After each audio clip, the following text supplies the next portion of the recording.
प्रदेश प्रभारी माननीय सतपाल चौधरी जी, आप सबके लिए वेलकम के लिए दो सकते हैं।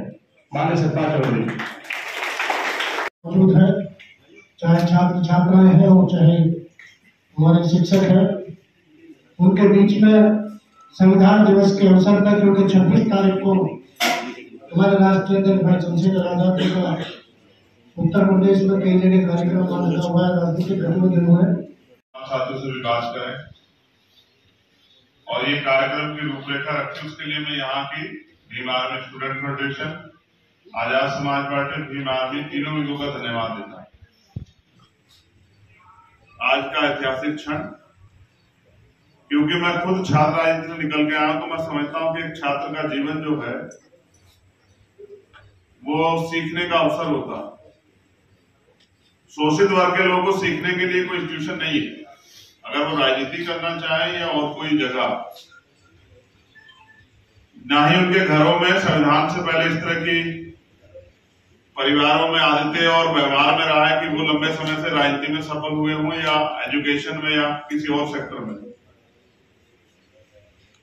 26 नवंबर 1949 को संविधान तैयार हुआ, 26 जनवरी 1950 को लागू हुआ और भारत में समान अवसर आया। समान अवसर कि रानी का बेटा हो या किसान का मेरे, सभी के लिए पढ़ाई, सभी के लिए रोजगार, सभी के लिए हेल्थ की सुविधाएं, सभी के लिए अच्छे मकान बनाने की आजादी, सभी के लिए सुविधाओं की आजादी, सभी के लिए साफ पानी से पीने से लेकर सभी सार्वजनिक जगह पर घूमने की आजादी। तो मात्र एक संविधान, एक किताब नहीं,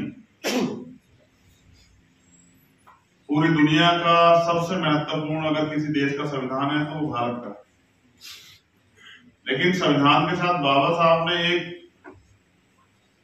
चिंता भी व्यक्त की थी।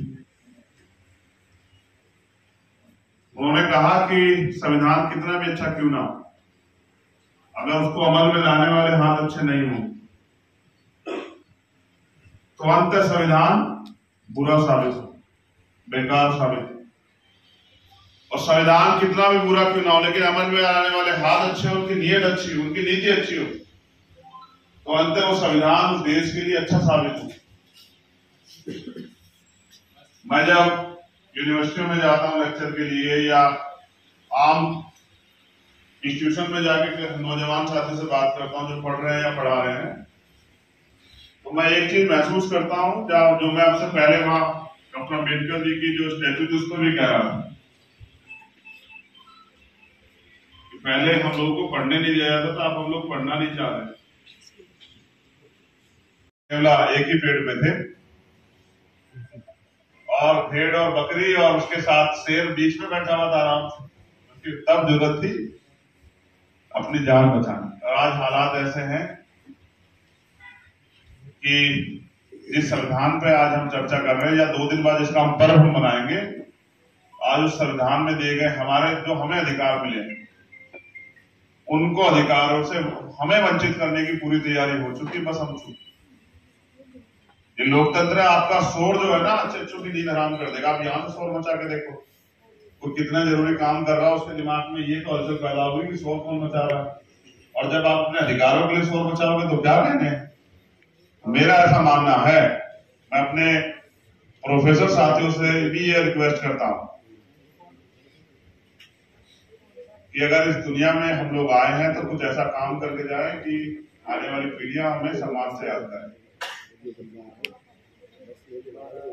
आने वाली पीढ़ियां हम पे इसलिए नाराज ना हो कि ये इतने नालायक लोग थे कि सब कुछ खत्म हो रहा था और ये अपने व्यक्तिगत जीवन में व्यस्त थे।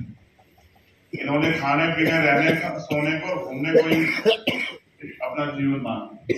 आज हमारे कंधों पर सबसे बड़ी जिम्मेदारी है कि महापुरुषों द्वारा दिए गए अधिकारों को हम बचा के रखें और आने वाली पीढ़ियों के लिए कुछ छोड़े। ये संविधान का आर्टिकल 19 ही तो है जो देश के प्राइम मिनिस्टर के से भी सवाल करने की इजाजत देता है। आज जो यहाँ हम लोग ये बात अपने रख पा रहे हैं, ये भारतीय संविधान की तो ताकत। वरना बताओ, शोषितों को तो बोलने पर की जबान काट दी जाती थी, सुनने पर के कान में पिघला के शीशे डाले जाते थे। क्या मैं भारत के इतिहास की तो बात कर रहा हूँ। हिस्ट्री के यहाँ होंगे स्टूडेंट और प्रोफेसर, कोई है हिस्ट्री का? हिस्ट्री का है तो बताओ।